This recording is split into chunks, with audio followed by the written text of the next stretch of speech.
Hi friends, എല്ലാവർക്കും ലുബീഷാസ് കിച്ചൻ്റെ പുതിയൊരു വീഡിയോയിലേക്ക് സ്വാഗതം. അപ്പോൾ എല്ലാവരും പലതരത്തിലുള്ള പുളിശ്ശേരികളൊക്കെ കഴിച്ചിട്ടുണ്ടാവും. ഇന്ന് ഞാനൊരു വെറൈറ്റി ആയിട്ടുള്ള പുളിശ്ശേരിയാണ് തയ്യാറാക്കുന്നത്. റംബൂട്ടാൻ വെച്ചിട്ടൊരു പുളിശ്ശേരിയാണ് തയ്യാറാക്കുന്നത്. വളരെ ടേസ്റ്റിയും അതുപോലെ തന്നെ പെട്ടെന്ന് നമുക്കിത് തയ്യാറാക്കി എടുക്കാൻ പറ്റും.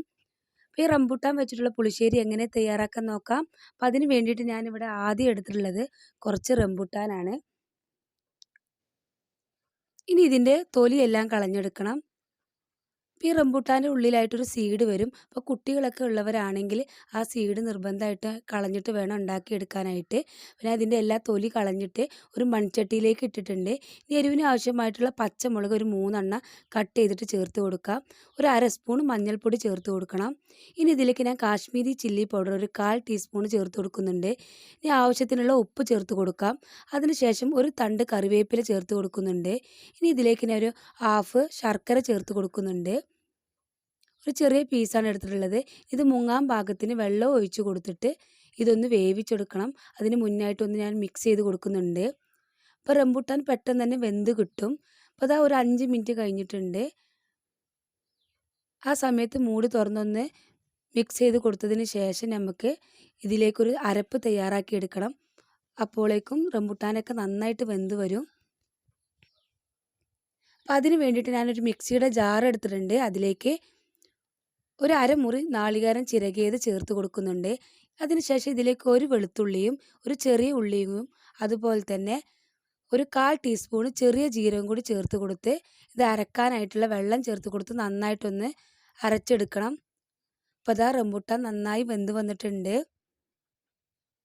വെന്തതിന് ശേഷം ഇതിലേക്ക് നമ്മൾ അരച്ചെടുത്ത നാളികേരം ചേർത്ത് കൊടുക്കാം. നാളികേരം ചേർത്ത് കൊടുത്ത് നന്നായിട്ടൊന്ന് മിക്സ് ചെയ്തെടുക്കുന്നുണ്ട്. ഇതൊന്ന് തിളപ്പിച്ചെടുക്കണം.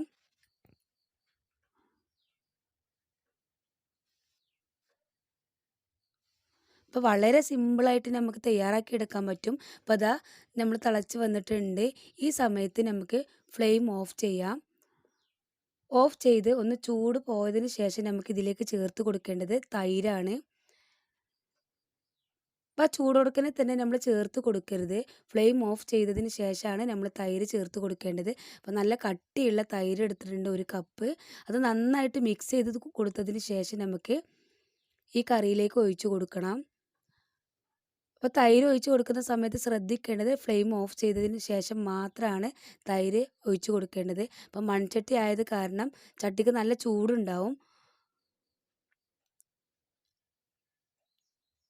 ആ തൈര് ഒഴിച്ച് കൊടുത്ത് നന്നായിട്ടൊന്ന് മിക്സ് ചെയ്ത് കൊടുത്തിട്ടുണ്ട്. ഒരു മീഡിയം പുളിയുള്ള തൈരാണ് ഞാൻ എടുത്തിട്ടുള്ളത്. അപ്പോൾ തൈരും കൂടെ ചേർത്ത് കൊടുത്ത് നന്നായി മിക്സ് ചെയ്ത് കൊടുക്കുന്നുണ്ട്. ഇനി ഉപ്പ് നോക്കിയിട്ട് ഉപ്പിൻ്റെ കുറവുണ്ടെങ്കിൽ ആവശ്യത്തിന് ഉപ്പ് ചേർത്ത് കൊടുക്കാവുന്നതാണ്. ഇനി ഇതിലേക്കൊരു താളിപ്പ് തയ്യാറാക്കണം. അപ്പോൾ അതിന് വേണ്ടിയിട്ട് ഞാനൊരു ചട്ടി വെച്ചിട്ടുണ്ട്. ചട്ടി ചൂടായതിന് ശേഷം അതിലേക്ക് ഞാൻ വെളിച്ചെണ്ണയാണ് ചേർത്ത് കൊടുക്കുന്നത്. വെളിച്ചെണ്ണ ഒന്ന് ചൂടായി വന്നതിന് ശേഷം ഇതിലേക്ക് ഞാൻ 1 സ്പൂൺ കടുക് ചേർത്ത് കൊടുക്കാം.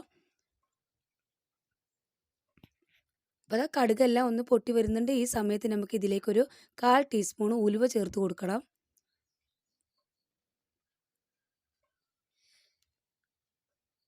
ഉലുവയും കടുകും ഒന്ന് പൊട്ടി വരുന്ന സമയത്ത് നമുക്കിതിലേക്ക് കറിവേപ്പില ചേർത്ത് കൊടുക്കാം.